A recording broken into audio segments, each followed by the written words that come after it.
She only had one request: don't hurt me.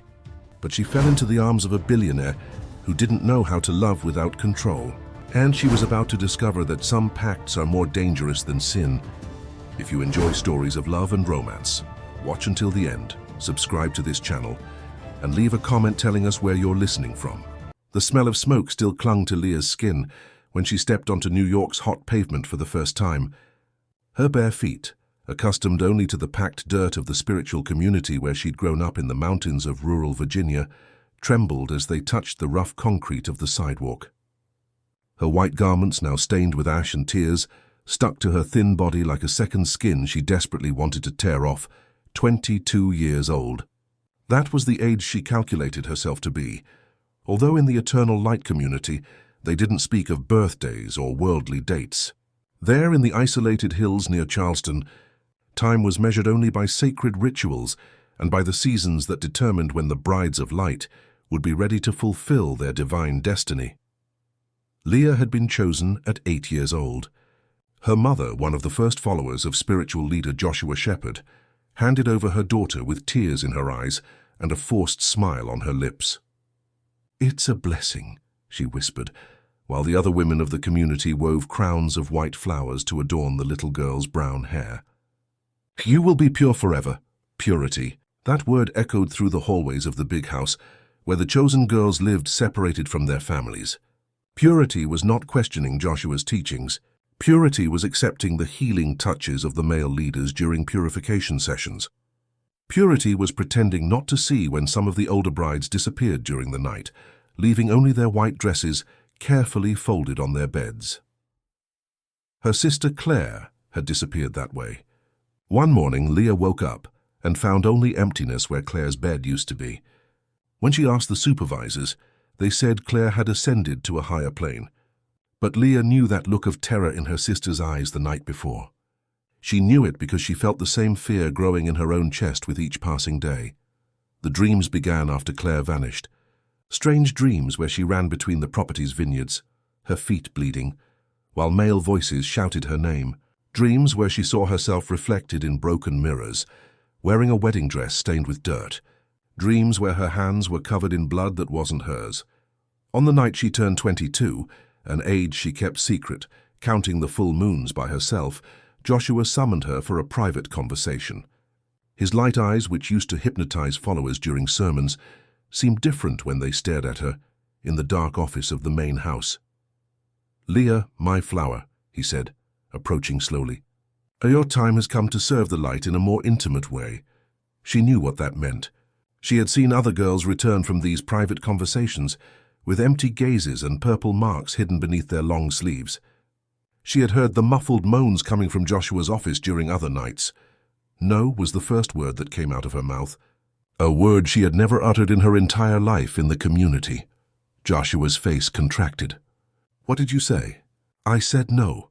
Her voice came out firmer this time, fueled by years of forced silence and repressed fear. What happened next was a succession of screams, slamming doors, and the terrible sound of something breaking.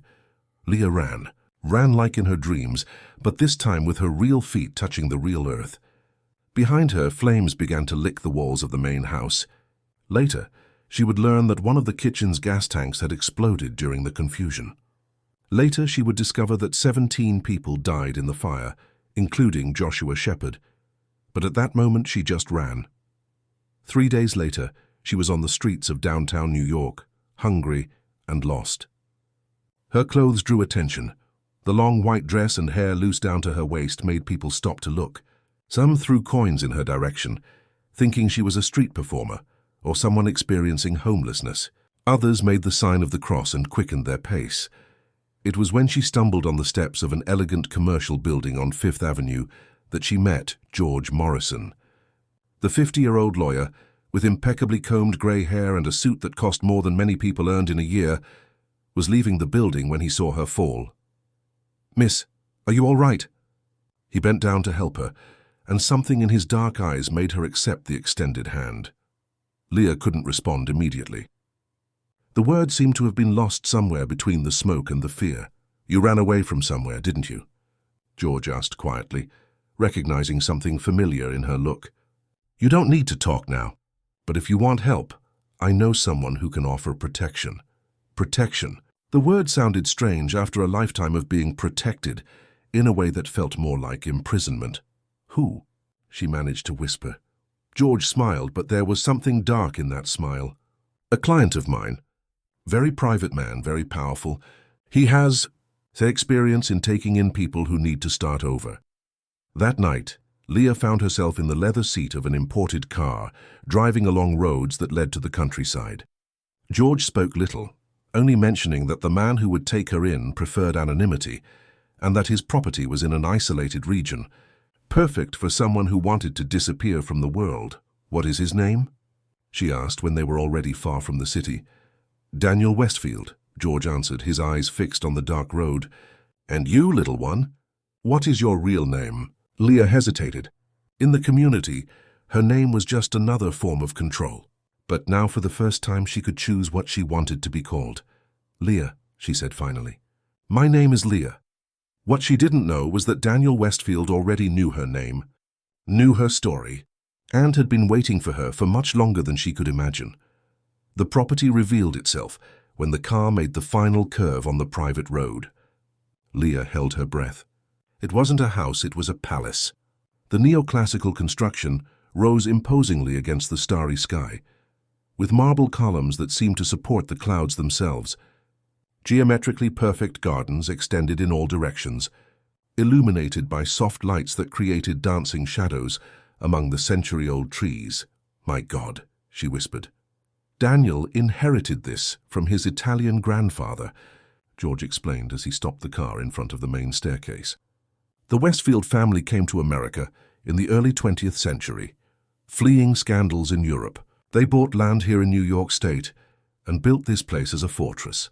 They never returned to Italy. A tall, elegant man came down the stairs to receive them. Grey hair, upright posture, impeccable tuxedo despite it being almost midnight. His eyes were kind, but Leah noticed how he avoided looking at her directly. Miss Leah, he said, making a slight bow. My name is Walter. I have been the house butler for over 20 years. Mr. Daniel asked me to receive you and show you to your quarters.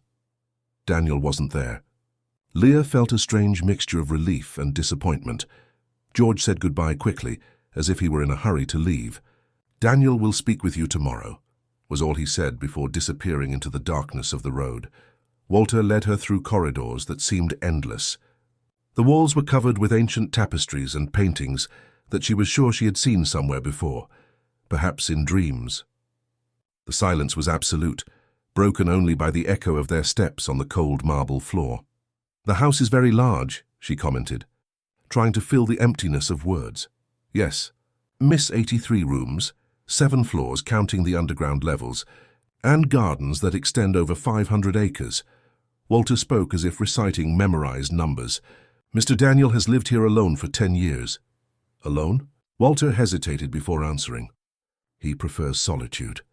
The room assigned to her was on the 3rd floor, in a wing that faced the back gardens. It was larger than the entire house where she had lived with her family before being taken to the community. The canopy bed could accommodate 5 people, and the immense windows revealed a breathtaking view of the mountains, illuminated by the moon. There are clothes in the closet, Walter said, pointing to a carved wooden wardrobe. Mr. Daniel asked for them to be provided in your size. Hot bath, food, anything you need, just ring the bell. Leah touched the golden bell on the bedside table, curious. Not now, Walter smiled for the first time, but whenever you need something, day or night, someone will come to assist you. When she was alone, Leah approached the antique mirror near the window. The woman reflected seemed like a stranger. Disheveled hair, face dirty with smoke and dried tears, dress that was once white, but now just a grey reminder of a life she no longer wanted. She opened the closet and found dresses of all types, casual, elegant, some that seemed created specifically for her, all in her exact size. How did Daniel know her measurements? She decided to take a bath before thinking about questions she might not want answered. The bathroom was another world. Marble bathtub that resembled a small pool. Beauty products she had never seen before. Towels so soft they felt like clouds. When she finally lay down in the enormous bed, wearing a silk nightgown she found in one of the drawers, Leah allowed herself to cry for the first time since she had fled. She cried for her disappeared sister, for her stolen childhood, for the mother who had delivered her to the wolves thinking she was offering a lamb to God. But she also cried with relief. For the first time in years she was in a soft bed with a full stomach, without fear that someone would invade her room during the night. The dreams, however, did not spare her. She dreamed she was walking through the house's corridors, but they extended infinitely like a labyrinth. At each door she opened, she found rooms identical to hers, but occupied by women in white dresses who all had the same face, hers. They looked at her with empty eyes and whispered in chorus, "He is waiting." At the end of the corridor, a different door, larger, heavier, made of dark wood that seemed to pulse like a heart. When she opened it, she saw only darkness. But from the darkness came a male voice, deep and seductive. "Finally, you've arrived." She woke with a start. The sun was already coming through the windows and someone was knocking on the door. "Miss Leah?" It was Walter's voice. "Mr. Daniel would like to have breakfast with you." Leah got up slowly, her heart still racing from the dream. She chose a simple dress, light blue, which highlighted her eyes. Something inside her said she needed to make a good impression, though she wasn't sure why. Walter led her to a veranda on the second floor, where a table was set for 2 people. The view from there was even more impressive. Beyond the perfectly maintained gardens, she could see vineyards extending as far as the eye could see. Vine trellises loaded with ripe grapes glistened under the morning sun. "The family has always produced wine," Walter explained, noticing her interest. "The Westfields have one of the most respected wineries in the country." That was when she saw him. Daniel Westfield had his back to her, observing something in the gardens. Tall, broad shoulders under a white cotton shirt that he wore with the sleeves rolled up. Black hair with some grey strands at the temples. When he turned to greet her, Leah felt as if the world had stopped. His eyes were the colour of pure coffee, dark, intense, capable of reading another's soul with a single look. His face had the sculpted perfection of a Renaissance statue, with aristocratic features that combined strength and elegance. But there was something more in those features, something dangerous, something that made the air around him seem denser, more charged. "Leah," he said, and the name sounded different in his voice, not as an introduction, but as if he had been pronouncing it for years. "Welcome." She tried to respond, but the words got lost somewhere between her throat and lips. Daniel approached slowly, like someone approaching a frightened animal, and pulled out a chair for her. "I imagine you must have many questions," he said, sitting across from her. "Some," she managed to whisper. Daniel smiled, and that smile was both the most beautiful and the most disturbing she had ever seen. "Then let's start with the most important one. Why would a man like me agree to take in a woman like you without asking for anything in return?" Leah looked him in the eyes, seeking the truth behind the question. "I don't know," she answered honestly. "Why would you?" Daniel's smile transformed into something darker. "Because, my dear Leah, I have a debt to your past, and I intend to pay it in ways you can't even imagine yet." Daniel's words echoed in Leah's mind throughout breakfast. A debt to her past. What did that mean? How could a man she had never seen before have any connection to the life she had left behind in the mountains of Virginia? He ate slowly, with calculated and elegant movements, but his eyes never stopped observing her. It was as if he were studying each of her expressions, each small gesture, cataloguing reactions for some purpose she couldn't comprehend. "You're not going to tell me what that debt is," she finally said, breaking the tense silence that had settled between them. "Not yet." Daniel rested his fork and leaned slightly forward. "First, I need to know if you can handle the truth. I spent 22 years living a lie. I think I already know how to deal with difficult truths." His smile widened, showing perfect teeth. "We'll see." Daniel stood up and walked to the balustrade of the veranda. Leah had to make a conscious effort not to notice how his shirt molded to his broad back, or how the muscles of his legs were defined beneath the fabric of his dress pants. "There are rules for your stay here," he said without turning around. "Not many, but absolute." Leah felt a familiar chill in her stomach. Rules. In the community, her entire life had been governed by rules. What kind of rules? "First, you don't leave the property without my permission." He turned to face her. "Not for control, but for safety. There are people looking for you." Leah's blood froze. "How do you know?" "George keeps me informed." Some survivors from the community have regrouped.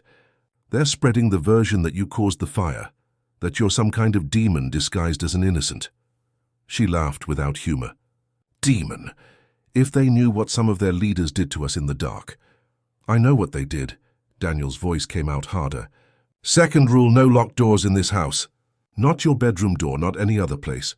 Why? Because secrets rot in the dark. And this house already has too many secrets. Leah studied him carefully.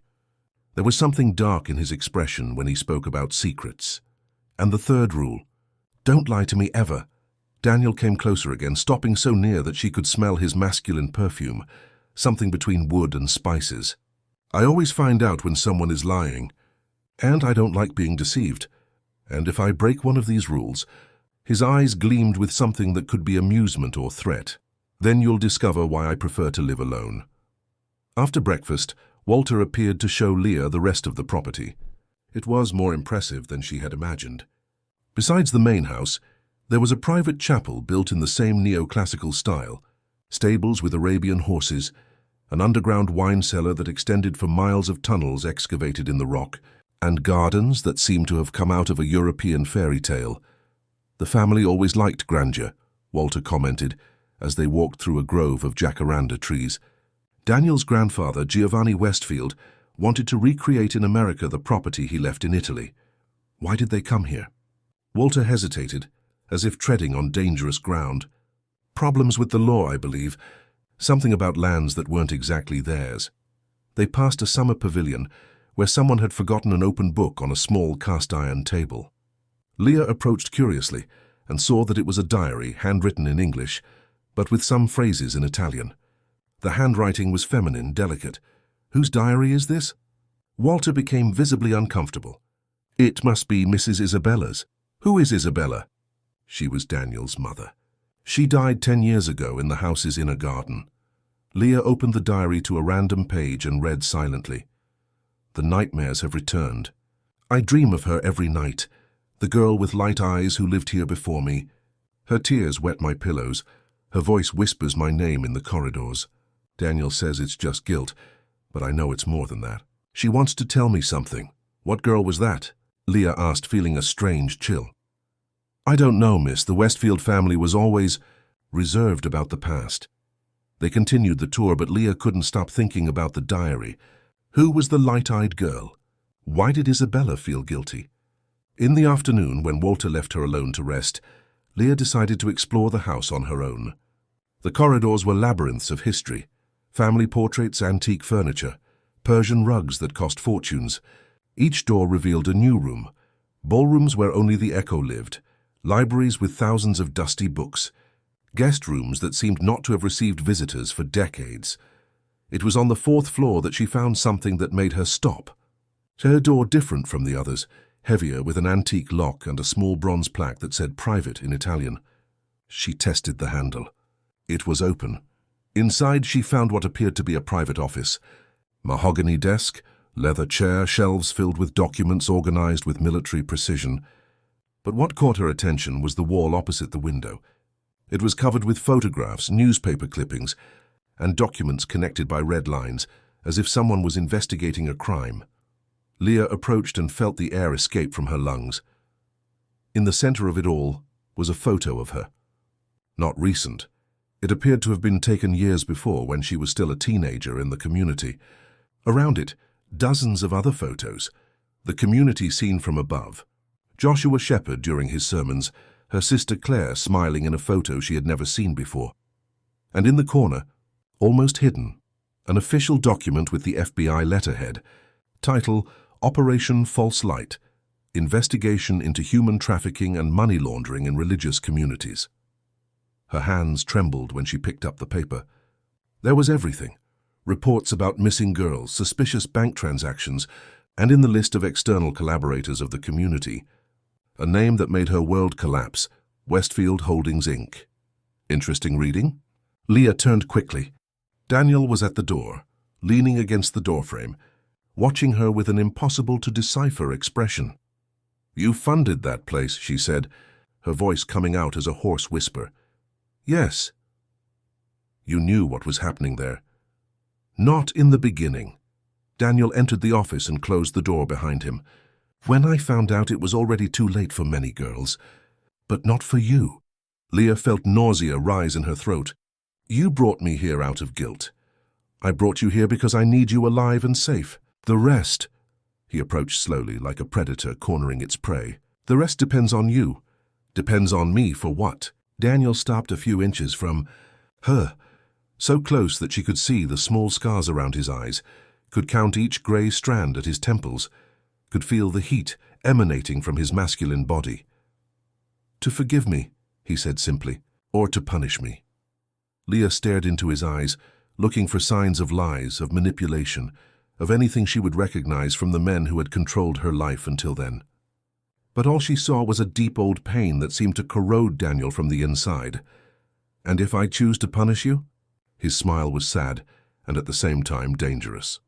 Then you'll discover that some men are destroyed more easily by their own guilt than by others' revenge. At that moment, standing there in the office full of secrets, surrounded by the dark history that connected them, Leah realized she had entered a game much more complex than she had imagined.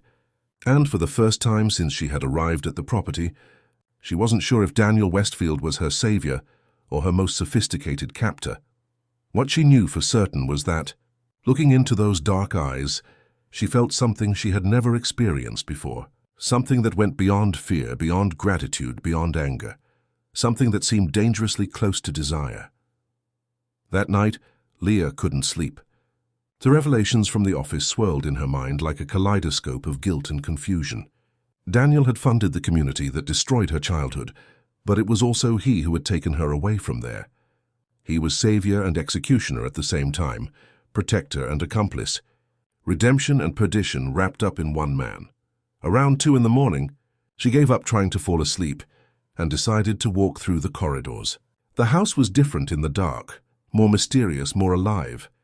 The shadows seemed to move on the walls, and she could swear she heard whispers coming from the family portraits. That was when she saw a faint light coming from the second-floor library. Curious, she went down the stairs barefoot, the silk nightgown brushing against her bare legs. The door was ajar and she peeked inside. Daniel was there, sitting in a leather armchair, a glass of whiskey in his hands, and his gaze lost in the flames of the fireplace. He had taken off his dress shirt and wore only a black t-shirt that marked every line of his athletic torso. His hair was disheveled, as if he had run his hands through it several times. Leah was about to back away when he spoke without raising his eyes. "Come in." "Leah, I know you're there." She hesitated, but something in his voice, a vulnerability she hadn't noticed before, made her push the door and enter. "How did you know?" "Your perfume." Daniel finally looked at her, and she saw that his eyes were slightly glazed from the alcohol. "Jasmine and vanilla. It has permeated the entire house since you arrived." Leah approached slowly, conscious of how the thin fabric of the nightgown left little to the imagination. She saw Daniel's eyes quickly scan her body before returning to the flames. "Can't sleep either." "Never can." He took another sip of the whiskey. "For 10 years I haven't slept a full night." "Since your mother died?" Daniel laughed without humor. "Since I discovered what kind of monster my money was feeding." Leah sat in the armchair next to his, folding her legs underneath her body. "Tell me about her." "The light-eyed girl your mother mentioned in the diary." The muscles in Daniel's jaw contracted. "How do you know about that?" "I saw the diary in the pavilion. Walter said it was Isabella's." "Camilla," he said after a long silence. "Her name was Camilla Rivera. She was 16 when it happened." Leah felt a familiar chill. What happened? Daniel got up abruptly and walked to the window. Outside, the gardens looked like a sea of shadows under the waning moon. My father, Richard Westfield, was a shrewd businessman, but without scruples. He made partnerships with any organization that could bring profit, regardless of whether they were legal or not. Daniel's voice came out tense, controlled. One of those partnerships was with a religious group that claimed to rehabilitate at-risk youth. Leah swallowed hard. She knew where this story was leading. Camilla was one of the girls my father sponsored. She came to spend time here at the property as part of the social reintegration program. She had the same eyes as you, clear, innocent, full of hope. And my twin brother, Matthew, fell in love with her. Daniel turned to face Leah. "Matthew was different from me. kinder, more sensitive. He genuinely believed he could save Camilla, take her away from that life. Where is he now? Dead. The word came out like a blade. Along with Camilla. The silence that followed was heavy, laden with old pain and poorly digested guilt. How? They tried to run away together. My father found out and, let's say he had ways of dealing with problems that threatened the family business. Daniel returned to the armchair, but didn't sit down. They found their bodies in the lake a few miles from here. Apparently the car skidded in the rain and fell into the water. Apparently. Matthew was an excellent driver, and he knew these roads like the back of his hand. Daniel's eyes shone with a cold anger. But I could never prove anything. Leah stood up and walked over to him, moved by an impulse she couldn't control. And your mother knew? Suspected. Isabella was never naive. She knew what kind of man she had married. Daniel watched her approach but didn't back away. She was the one who told me about the dreams with Camilla. She said the girl appeared to her every night asking for justice. Do you believe that? I believe that guilt can make people see things. Daniel raised his hand and touched Leah's face gently. But since you arrived here, Isabella's dreams make more sense. His touch was warm, rough from the calluses of working in the winery, but surprisingly gentle. Leah leaned slightly against the palm of his masculine hand. Why? Because you are just like her. The same eyes, the same courage, the same strength hidden behind apparent fragility. Daniel moved closer, eliminating almost all the space between them. And because I have the chance to do things differently this time. Do differently how? Truly protect you. Not let anyone hurt you ever again. His voice came out hoarse, loaded with an intensity that made Leah's heart race. Even if that means protecting you from myself. Leah raised her hand and covered his, still resting on her face. And what if I don't want to be protected? Daniel's eyes darkened even more. Leah, what if I want to face the danger? What if I want to choose for myself, for the first time in my life? Daniel tried to pull back, but she held his wrist, preventing his hand from leaving her face. You don't know what you're saying. Yes, I do. Leah took a step forward, pressing her body against his. She could feel the heat radiating from his chest, the scent of whiskey and masculinity that made her dizzy. I know that I spent my entire life being controlled, being told what to think, what to feel, how to behave. And I know that you're trying to do the same thing, just with more kindness. That's not what I'm... Yes, it is. She rose on her tiptoes, her face just inches from his. But there's a difference. This time I can choose. And what do you choose? Leah smiled. And there was something wild in that smile that made Daniel hold his breath. I choose not to be afraid of you. Before he could respond, she pressed her lips against his in a kiss that started soft, but quickly transformed into something more urgent, more desperate. Daniel hesitated for a second before responding with a passion that surprised them both. His hands tangled in Leah's hair, pulling her even closer, while she explored his chest beneath his t-shirt.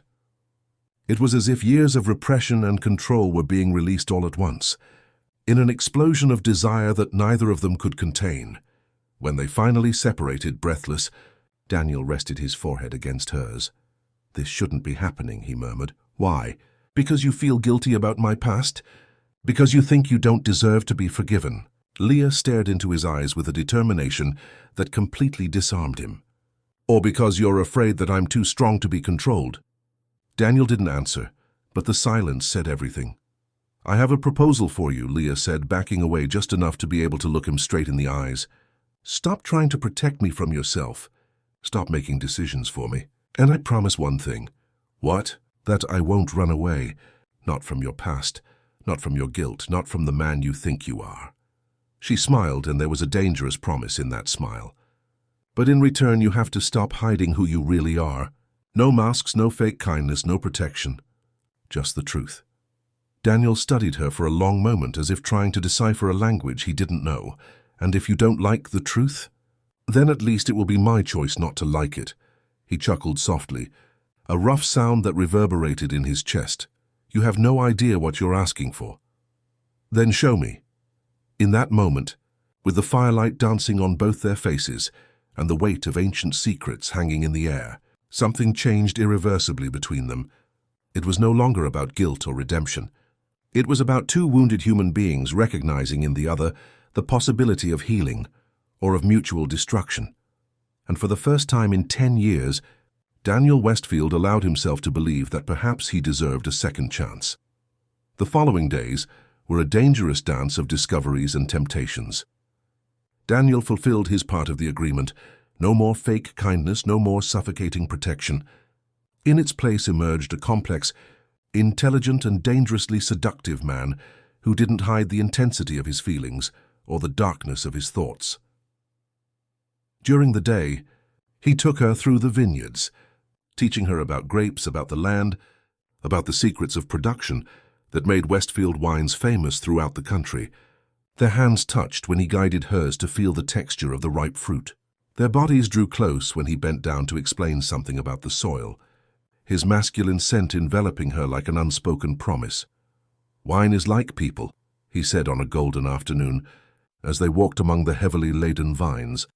"It needs time, pressure, and darkness to reveal its true flavor." "And pain?" Leah asked, watching how the grapes were crushed in the harvesting process.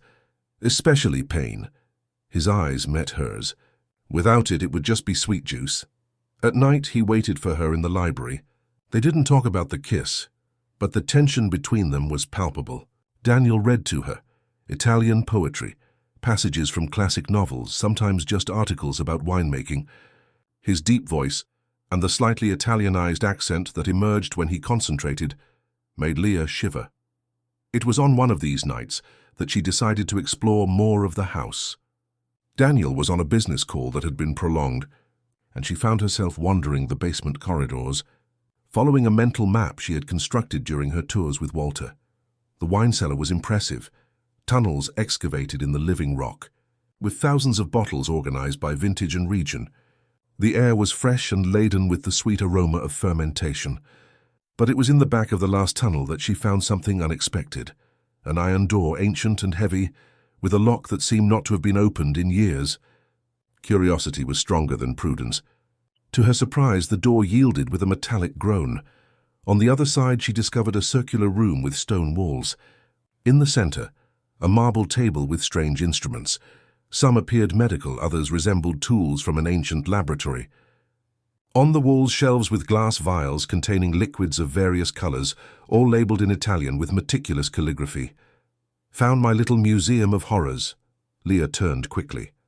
Daniel was at the entrance, leaning against the doorframe, watching her with an impossible-to-decipher expression. "What is this place?" "My great-grandfather's laboratory, Giovanni Westfield." Daniel entered the room, hands in his pockets. "He was a doctor in Italy, or at least claimed to be."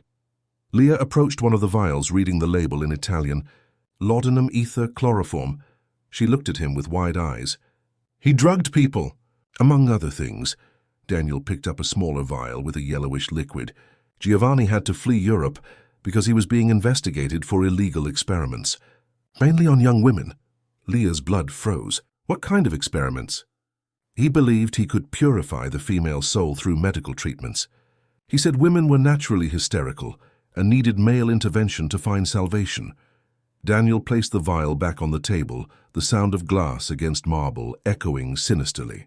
"When he came to America, he brought his theories with him. And the other men in the family. My grandfather continued some of the treatments. My father modernized them, transformed them into lucrative businesses." Daniel moved closer to her, stopping too near. "It's a family tradition, Leah. The Westfield men have a complicated relationship with women they consider special." Leah felt a shiver of fear, but didn't back away. "And you? How do you continue the tradition?" Daniel laughed softly, a sound without humor. "I broke the tradition when I killed my father." The words fell like stones in the silence of the underground room. Leah stared at him, looking for signs of lies or exaggeration, but found only the raw truth stamped on his masculine face. "How?" "Poison. Slow, painful, invisible to doctors." Daniel picked up another vial, this one with a white powder. Arsenic extracted from apple seeds and mixed into the whiskey he drank every night. It took 3 months to take effect. "Why are you telling me this?" "Because you asked for the truth." Daniel moved even closer, forcing her to tilt her head back to look at him. "And because you need to understand the kind of man you're challenging." Instead of fear, Leah felt something different grow inside her. A dangerous excitement, an attraction that went beyond logic or sanity. You killed your own father to protect other women? I killed him because he ordered the death of my brother and the girl Matthew loved. I killed him because I discovered he was planning to expand the business to other religious communities. Daniel raised his hand and touched her face, his thumb tracing a soft line on her cheek. I killed him because I could no longer live with the monster he was. And now? Leah's voice came out as a whisper. What do you do with monsters now? Now, Daniel leaned in, his lips almost touching hers. Now I've become the monster. Before she could respond, he kissed her with a hunger that surprised her. It wasn't the hesitant kiss from the library, but something more primitive, more desperate. His hands tangled in her hair, pulling her head back, while his mouth explored hers with a passion that bordered on violence. Leah responded with equal intensity, her nails digging into Daniel's shoulders through his shirt. It was as if they were both trying to devour each other, as if the desire accumulated over days had finally found an escape valve. Daniel pressed her against the stone wall, his masculine body flush against hers, making it impossible to ignore the effect she had on him. Leah's hands explored his broad chest, feeling the muscles contract beneath her touch. "You're not afraid of me," he murmured against her lips, his voice hoarse with desire. "Should I be?" "Any sensible woman would be," Leah smiled, and there was something wild in that smile that made Daniel's heart beat even faster. "Then it's lucky I've never been sensible." That was when they heard footsteps in the wine cellar. Walter was calling Daniel's name, his voice laden with urgency. They separated quickly, breathless, clothes rumpled. Daniel ran his hands through his hair, trying to compose himself. "Mr. Daniel?" Walter appeared at the entrance to the laboratory, clearly uncomfortable about interrupting. "Sorry to disturb you, but there's an urgent call." "The lawyer says it's about Miss Leah." Leah's blood froze. Daniel immediately stiffened, the erotic atmosphere dissipating like smoke. "What lawyer?" "Not Mr. George. Someone from Washington, D.C. says he represents some survivors from the religious community." Daniel and Leah looked at each other, both understanding what this meant. The past had found them. "I'll take it in the office," Daniel said, his voice returning to its usual controlled tone. "Leah, you stay here." "No," she straightened, her chin raised in defiance. "If it's about me, I'm going to listen. It could be dangerous. Everything in my life is dangerous. At least this time I can choose to face the danger with eyes wide open." Daniel studied her for a moment, recognizing the same determination that had captivated him from the first day. "All right. But you stay by my side and don't say anything, no matter what they say." As they climbed the stairs toward the office, Leah couldn't stop thinking about Daniel's revelation that he had killed his own father. Instead of repugnance, she felt a strange admiration for a man capable of such violence in the name of justice. Perhaps it was true what he said about her not being sensible. Because any normal woman would run from a man who admitted to being a murderer. But Leah Bennett had never been normal. And the more she knew of Daniel Westfield's darkness, the more she felt drawn to it. The phone was ringing insistently when they entered the office, like an omen that everything was about to change again. Daniel answered the phone with the cold efficiency of a man accustomed to dealing with threats. Leah positioned herself beside him, close enough to hear the conversation, but far enough that her presence wouldn't be detected by the interlocutor. "Daniel Westfield speaking. Mr. Westfield, my name is Dr. Samuel Cooper. I represent a group of survivors from the Eternal Light community." The voice on the other end was polite, but there was something sinister in the excessive courtesy. "I believe we have a matter of mutual interest to discuss. I'm listening." "It concerns a young woman who disappeared on the night of the fire." "Leah Bennett. We have reason to believe she may be at your property." Daniel glanced at Leah, who remained motionless, though he could see the tension in every line of her body. "And why do you believe that?" "Let's say we have reliable information. Miss Bennett is very important to our community. She is considered special, blessed. Her absence causes great suffering to the faithful." "I understand." Daniel's voice revealed no emotion. "And what exactly do you want from me?" "We want our lamb back, Mr. Westfield, and we are willing to be generous in our gratitude." Leah felt nauseated at hearing the word lamb. That's what Joshua called her during the rituals, the pure lamb that would be sacrificed for everyone's salvation. "What kind of generosity?" $50 million, transferred immediately to any account you specify." Daniel laughed softly, a frozen sound that made Leah shiver. "Dr. Cooper, you don't seem to understand my financial situation. 50 million is what I spend on wine in a good vintage. 100 million then. Money doesn't interest me." There was a pause on the other end of the line. When Samuel Cooper spoke, again his voice had lost all politeness.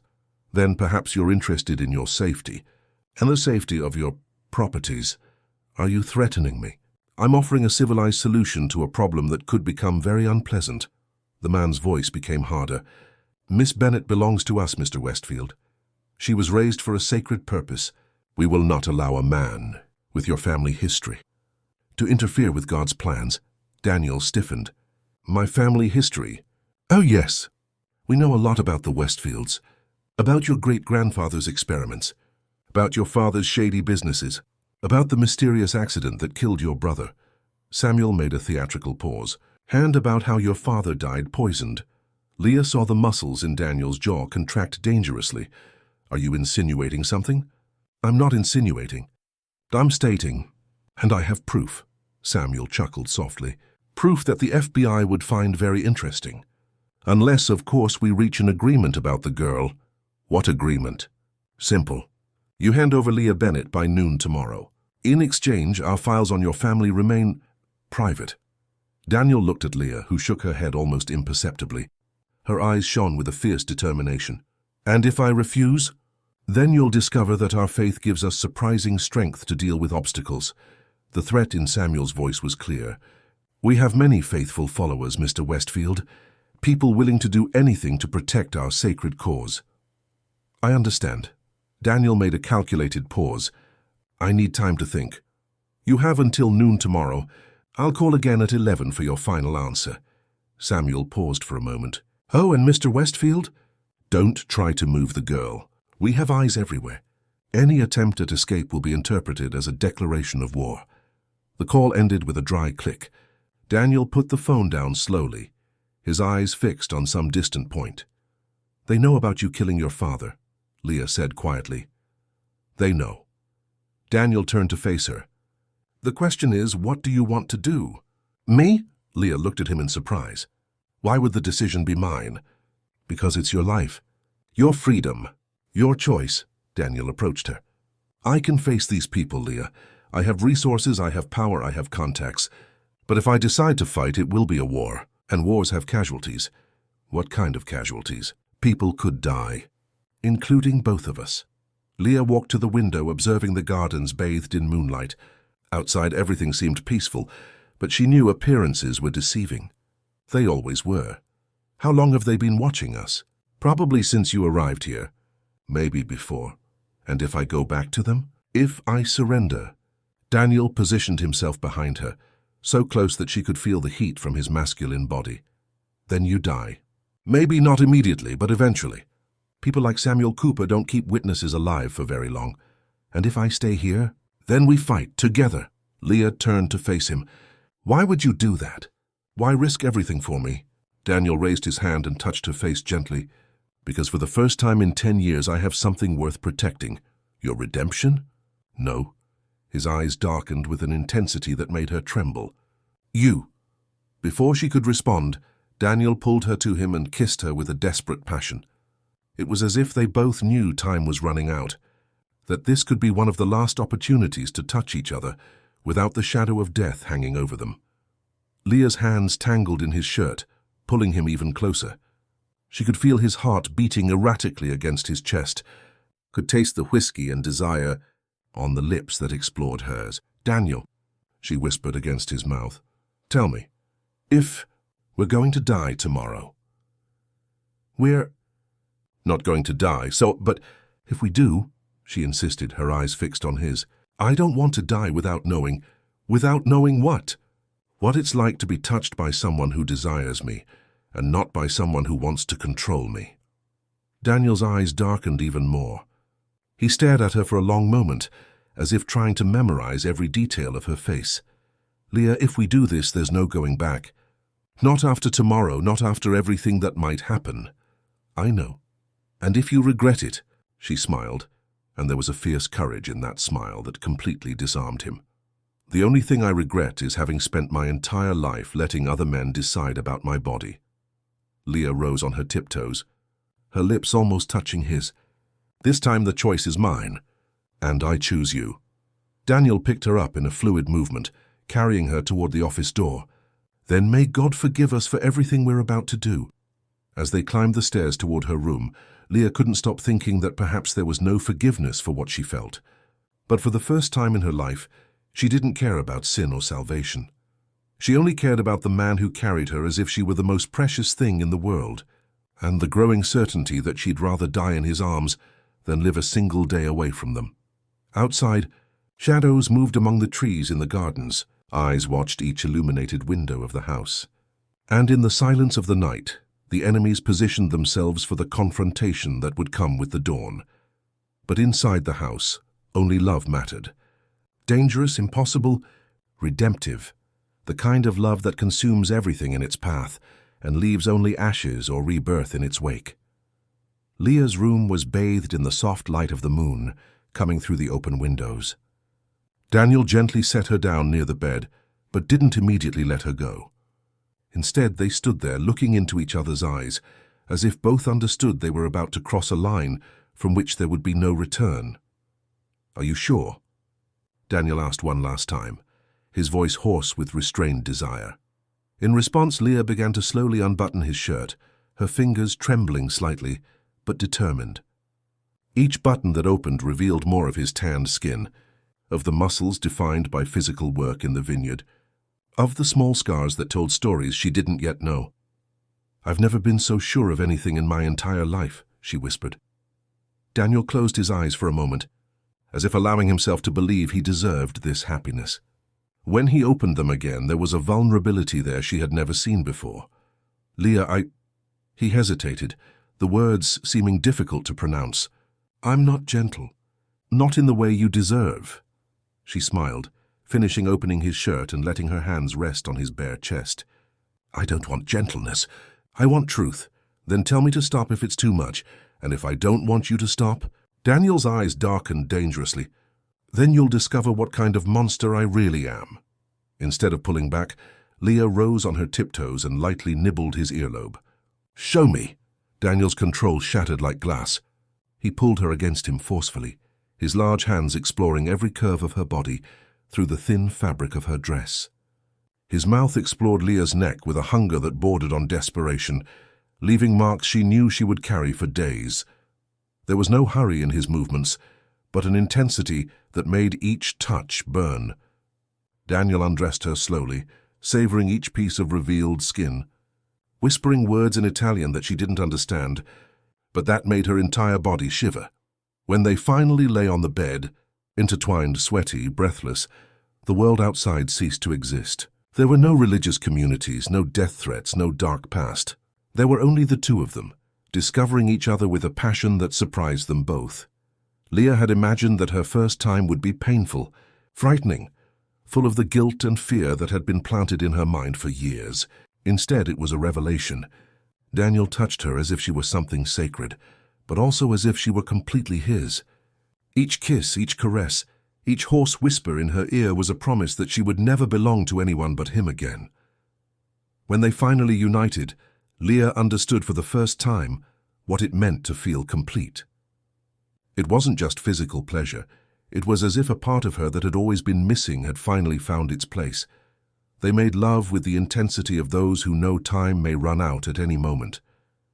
Each moment was precious, each touch a silent declaration of love that neither dared to pronounce aloud. Afterward, lying intertwined among the rumpled sheets, Leah traced lazy circles on Daniel's chest with her fingertips.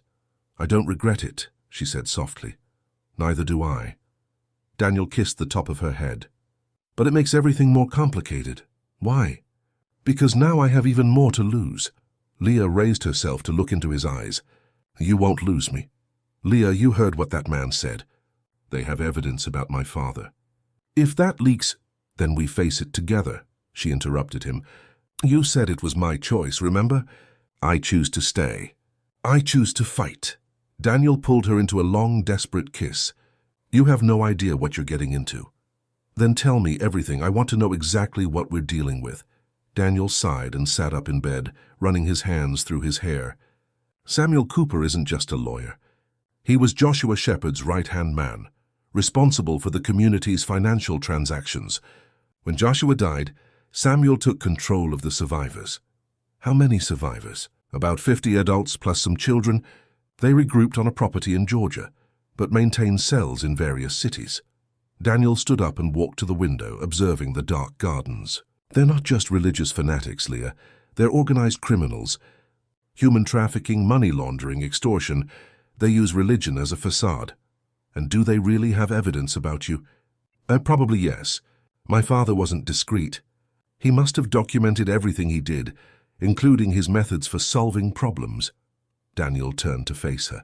If that evidence reaches the police, I'll be arrested, and you'll be alone. Leah got up from the bed and went to him, not caring about her own nudity. I won't be alone because you won't be arrested. How can you be so sure? Because I know you. She touched his face gently. You're not like your father, Daniel. You killed a monster to protect innocent people. That doesn't make you a criminal. The law might disagree. Then we change the law. Or we run, or we do whatever it takes.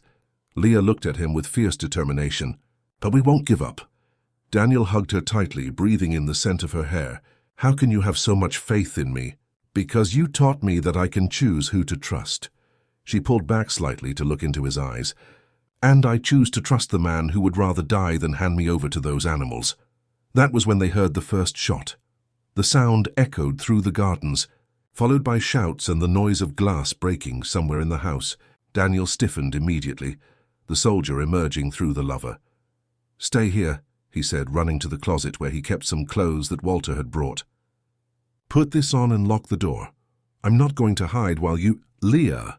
Daniel turned to her, his eyes burning with urgency. Please, if something happens to me, there's a safe behind that painting. He pointed to a painting on the opposite wall. The combination is Matthew's birth date, 07/15/1987. Inside there's money, documents, contacts. George will know what to do. More gunshots, closer now. Voices shouting orders in English with a southern accent. Daniel, don't leave me alone. He came back to her, held her face between his hands, and kissed her with desperate intensity. I love you, Leah Bennett. No matter what happens, remember that. Before she could respond, he was running down the hallway, leaving her alone in the room with the echo of those 3 words she never thought she would hear. I love you. Leah dressed quickly, her hands trembling not with fear but with anger. They had found happiness for just a few hours, and now someone wanted to destroy it. It didn't matter if they were religious fanatics or criminals in disguise. No one was going to take Daniel from her. Not now. Not after discovering what it was to love and be loved. She completely ignored his order to stay in the room and went to the closet, looking for something she could use as a weapon. In the back, she found a small pistol that she recognized as being for personal defense. Walter appeared at the door, breathless and with a cut on his face. Miss Leah, you need to come with me now. Where is Daniel? Surrounded on the 1st floor. There are many of them, miss, more than 20 armed men. Leah checked if the pistol was loaded. It was. Then let's help him. Miss, Mr. Daniel ordered me. Mr. Daniel is not my owner, Walter. Leah stared at him with a determination that made him take a step back. And I don't abandon the people I love. Downstairs, more gunshots echoed, and in the midst of the chaos, she could hear Daniel's voice shouting orders, organizing a defense that they both knew was impossible against so many attackers. But impossible had never stopped Leah Bennett before, and it wasn't going to stop her now. Leah descended the stairs with Walter, the pistol firm in her hands. The training she never had was replaced by pure determination and a survival instinct sharpened by years of abuse. She would not let anyone control her life or threaten the one she loved ever again. On the 1st floor, they found Daniel barricaded in the library, along with 3 of the estate's staff. He had superficial wounds on his arm and a cut on his forehead, but his eyes burned with a controlled fury that impressed her. When he saw her, his expression transformed into a mixture of relief and despair. Leah, I told you to hide while you died for my sake? She positioned herself beside him, checking how many bullets remained in the gun. I'm not the frightened girl who arrived here anymore, Daniel. I'm a woman who fights for what she loves." Before he could protest, Samuel Cooper's voice echoed from the garden, amplified by a megaphone. "Mr. Westfield, we know you can hear us. Our proposal has changed. We want the girl and we want you too. Alive, preferably, but we're not picky about that." Daniel approached the window, staying out of the line of fire. "What do you want, Samuel?" "Divine justice, Mr. Westfield. You corrupted our sacred bride, stained the purity we spent years cultivating." Samuel's voice was laden with religious fanaticism, but Leah could detect the calculating coldness behind the words. "But God is merciful. If you surrender now, your deaths will be quick. And if we refuse, then we'll burn this house down with you inside. Just like what happened to our sacred community." Leah approached another window, observing the shadows moving between the trees. She counted at least 15 different men, all armed, strategically positioned around the house. "There are many of them," she murmured. "But we know the house better than they do," Daniel responded. "Walter, are the wine cellar tunnels still functional?" "Yes, sir. They lead to the barn at the back of the property. And our hunting rifles? In the basement cabinet." Daniel turned to Leah. "We'll exit through the tunnels. There's a car hidden in the barn with fake documents and enough money to—" "No," Leah interrupted him. "We're not running away. Leah, be sensible. There are too many and they'll chase us for the rest of our lives." She stared at him with iron determination. "How many other girls like me will they kidnap while they remain alive? How many families will they destroy? Tell us, Tilda, you want to face all of them? I want to end this forever." Leah held his face between her hands. "You said you loved me. Then trust me as I trust you." Daniel looked at her for a long moment before slowly nodding. "What do you have in mind?" "I know Samuel Cooper better than he thinks. He's proud, arrogant, genuinely believes he's sent by God." Leah smiled, but there was something dangerous in that smile. "And men like that make mistakes when they're provoked." 20 minutes later, Leah walked out of the house alone, her hands raised in surrender. She had changed clothes, wearing a simple white dress that made her appear younger, more fragile, closer to the image Samuel had of the sacred bride. "I surrender," she shouted to the garden. "But I want to speak with Samuel first." The man emerged from the shadows as she expected, tall, thin, graying hair slicked back, and fanatical eyes that gleamed with an unhealthy light. He wore an impeccable dark suit, as if he were going to a business meeting instead of a massacre. "Leah, my dear child." Samuel opened his arms, as if expecting her to run into an embrace. "I knew you would return to us. I came because I don't want more people to die because of me." "How noble." Samuel approached, his eyes scanning her body with a familiarity that made her shudder. "But I'm afraid Daniel Westfield must pay for his sins." "Why him? Wasn't it me who chose to stay here?" Samuel laughed, an icy sound that echoed through the silent garden. "You chose? Poor deluded child. Men like Westfield don't offer choices. They create illusions of choice while manipulating everything from behind. So you're going to kill him. I'm going to purify him. Like I purified his father." The words fell like ice in Leah's blood. "You killed Richard Westfield." I guided Daniel on the appropriate methods. Arsenic is so poetic, don't you think? Slow, painful, suitable for a man who caused so much suffering. Samuel smiled with sickly pride. Of course, Daniel thinks he acted alone. Men always think they're smarter than they are. That was it. Leah had gotten the confession she needed. Now she just had to survive long enough to use it. "And now you'll take me back? Now you will fulfill your sacred destiny." Samuel moved even closer, extending his hand. "You'll be purified by fire, as our tradition mandates. Your ashes will be scattered on the sacred ground, and your soul will finally find peace." "I understand." Leah pretended to hesitate before extending her hand toward his. "But first I want you to know something." "What?" "That you made the biggest mistake of your life by threatening the man I love." Before Samuel could react, Leah pulled out the pistol she had hidden at her back and pressed it against his chest. At the same time, lights from all the gardens turned on simultaneously, revealing that Samuel's men were surrounded by a much larger force. Daniel emerged from the house, accompanied by more than 30 uniformed men. Not winery employees, FBI agents. Samuel Cooper. Daniel's voice echoed through the garden. "You're under arrest for homicide, extortion, human trafficking, and criminal conspiracy." Samuel's face contorted into a mask of pure hatred.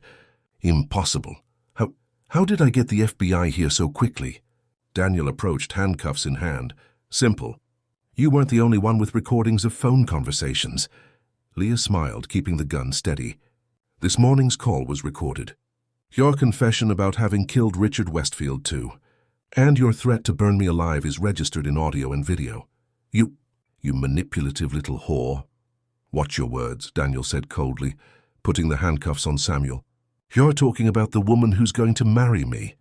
Daniel's words made Leah's heart race, but she maintained her concentration as the other cult members were arrested by federal agents. The operation had been planned in detail during the 20 minutes she had prepared. Daniel had contacts in the FBI who had been investigating the community for years, just waiting for enough evidence to act. 3 hours later, when the last criminal had been taken away and the gardens returned to silence, Leah and Daniel found themselves alone on the veranda where they had shared their first breakfast together an eternity ago. So, she said, snuggling in his arms, you said something about marriage? Daniel laughed, the sound free and genuine for the first time since she had met him. I did, and I meant it. Good, because I accept. Just like that. You're not going to make me suffer a little first. Leah turned to face him, her eyes shining with a happiness she never thought possible. Daniel Westfield, I spent my entire life being controlled by men who claimed to know what was best for me. Now I've found a man who lets me choose. Why would I make you suffer? Because it would be fair after everything my family caused. Your family isn't you. Leah touched his face gently. You're the man who killed his own father to protect innocent women. You're the man who risked everything to keep me safe. You're the man who taught me that love isn't control, it's freedom. Daniel kissed her then, long and deep, sealing a promise they both knew would last forever. 6 months later, they married in a simple ceremony in the estate's garden, with only Walter, George, and a few staff members as witnesses. Leah wore a blue dress. She would never wear white again, a color she associated too much with her former prison. The Westfield Winery became a refuge for women escaping abusive situations. Leah transformed part of the property into a support and new beginning center, using the family's resources to build something beautiful where before there was only sadness. Samuel Cooper was sentenced to life in prison. The other community members were tried and convicted, and the children were given to loving adoptive families. And on starry nights, when they walked through the vineyards hand in hand, Leah sometimes thought about Camilla, the light-eyed girl who died too young. But not with sadness, with gratitude, because Camilla had shown the way for her to find not only her freedom, but her home. Daniel never had nightmares about his dead brother again. Instead, he dreamed about the future, about children running through the gardens, about Leah laughing in the kitchen, about a life built on true love instead of old guilt. And when people asked how two such wounded beings had managed to build such solid happiness, Leah always gave the same answer.